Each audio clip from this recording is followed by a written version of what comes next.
நாங்களும் பிளேயர் தான் சார். ஆனா எங்களுக்கு ஃபுட்பால் எல்லாம் தெரியாது. ஆனா எங்க ஆட்டம் வெறித்தனமா இருக்கும். நல்லது.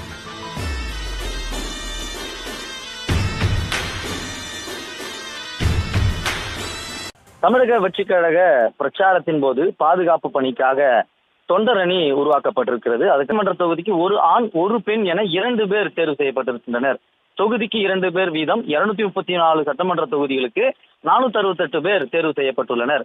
தொண்டர் அணியில தேர்வு செய்யப்பட்டுள்ளவர்கள் விஜய் பிரச்சாரம் செல்லும் இடங்களுக்கெல்லாம் பாதுகாப்பு பணிக்காக செல்வார்கள் எனவும் ஆலோசனை வழங்கப்பட்டிருக்கிறது. ஓய்வு பெற்ற ஐஜி ரவிக்குமார் தலைமையில ஓய்வு பெற்ற காவல்துறை அதிகாரிகளுக்கு ஒரு குழு ஒன்று உருவாக்கப்பட்டிருக்கிறது. அந்த குழுவினர் தற்பொழுது ஆலோசனைகளை வழங்கி வருகிறார்கள். ஓய்வு பெற்ற டிஎஸ்பி சஃபிபுல்லா, ஓய்வு பெற்ற எஸ்பி சிவலிங்கம், உதவி ஆணையராக இருந்து ஓய்வு பெற்ற அசோகன் உள்ளிட்ட 10க்கும் மேற்பட்ட காவல்துறை அதிகாரிகள் இந்த குழுவில் இடம்பெற்றிருக்கிறார்கள்.